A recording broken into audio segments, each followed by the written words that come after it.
Assalamualaikum warahmatullahi wabarakatuh. Selamat berjumpa kembali anak-anakku dalam materi pembelajaran kimia kelas 11 MIPA oleh saya Nuraini SPD, Guru Kimia SMA N20 Garut. Kali ini saya akan menyampaikan materi tentang laju reaksi. Bahasan yang akan disampaikan kali ini yang pertama adalah kemolaran, kedua pengertian laju reaksi, dan yang ketiga faktor-faktor yang mempengaruhi laju reaksi. Bahasan pertama tentang kemolaran. Kemolaran atau molaritas dengan simbol M adalah jumlah mol zat yang terlarut dalam tiap liter larutan dengan satuan mol per liter. Kalau kita tulis dalam sebuah persamaan, M sama dengan N per V.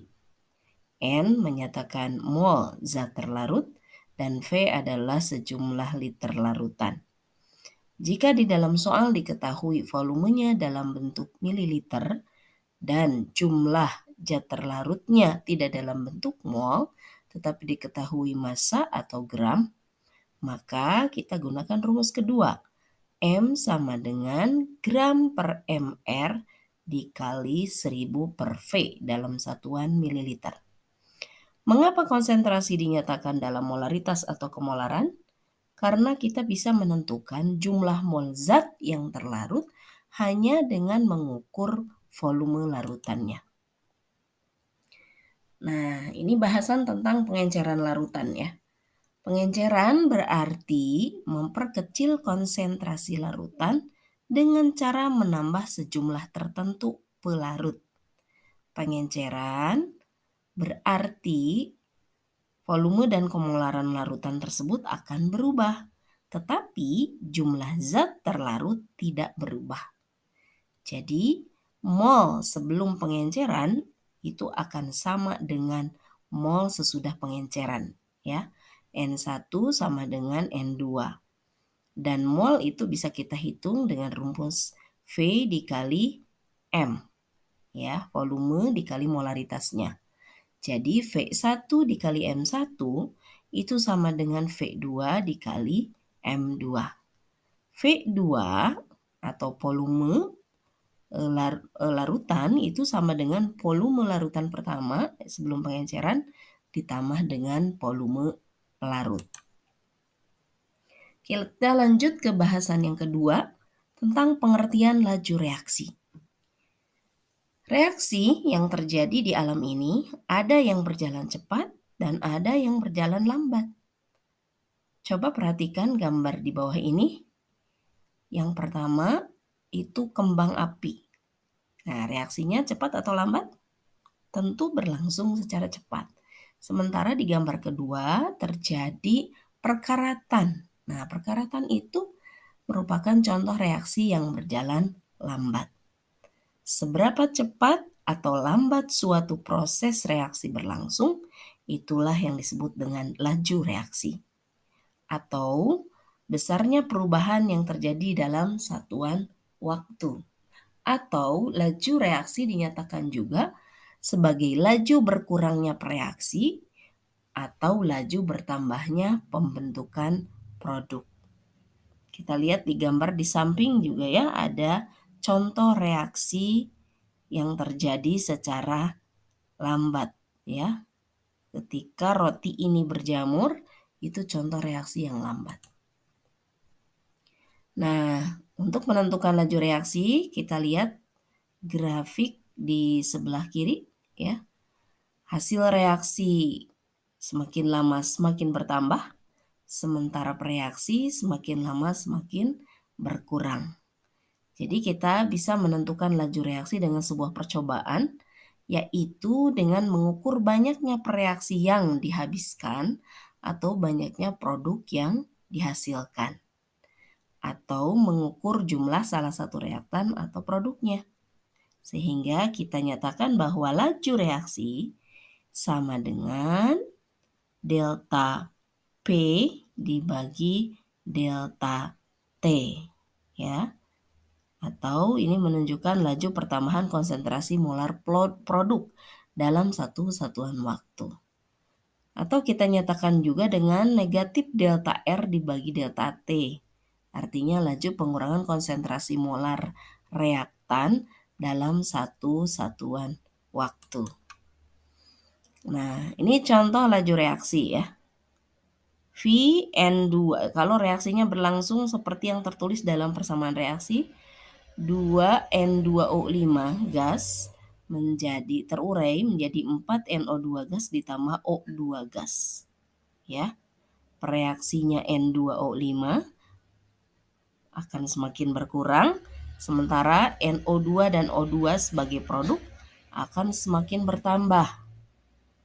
Maka ya sesuai dengan perbandingan koefisien reaksinya, kita tulis bahwa laju reaksi sama dengan min setengah kali delta konsentrat atau perubahan konsentrasi N2O5 dibagi delta T atau sama dengan plus 1/4 perubahan konsentrasi NO2 dibagi perubahan waktu atau sama dengan juga plus perubahan O2 dibagi perubahan waktu. Nah, bahasan terakhir kali ini kita akan bahas tentang faktor-faktor yang mempengaruhi laju reaksi. Setidaknya ada 5 faktor. Pertama, luas permukaan. Yang kedua, konsentrasi reaksi. Yang ketiga, tekanan. Yang keempat, suhu. Dan terakhir, katalis. Kita bahas satu persatu. Yang pertama, luas permukaan. Nah, perhatikan gambar di sebelah kiri. Ini ada partikel padat yang ukurannya besar ya, sementara di gambar sebelah kanannya itu partikel padatnya dibuat menjadi lebih kecil begitu ya ukurannya. Nah, manakah yang akan lebih cepat bereaksi? Apakah yang ukurannya besar ya atau yang ukurannya semakin kecil? Nah, ini terkait dengan luas permukaan bidang sentuh. Ya, kira-kira manakah yang lebih luas permukaan bidang sentuhnya? Apakah yang ukurannya kepingan ya atau yang ukurannya serbuk? Nah, semakin luas bidang sentuh ternyata reaksinya akan semakin cepat berlangsung. Dan semakin halus atau semakin kecil ukuran partikel ukuran partikel zat padat, ternyata luas permukaannya akan semakin besar. Maka reaksinya akan semakin cepat. Coba bandingkan saat kalian melarutkan gula ke dalam air. Mana yang akan lebih cepat larut? Gula batu yang dimasukkan ke dalam air atau gula pasir yang dimasukkan ke dalam air? Tentu jawabannya adalah gula pasir karena ukurannya semakin kecil. Berarti luas permukaan bidang sentuhnya semakin besar. Nah, faktor kedua adalah konsentrasi reaksi. Perhatikan grafik di sebelah kiri ya. Ini menggambarkan bahwa semakin besar konsentrasi, maka semakin cepat reaksi tersebut berlangsung.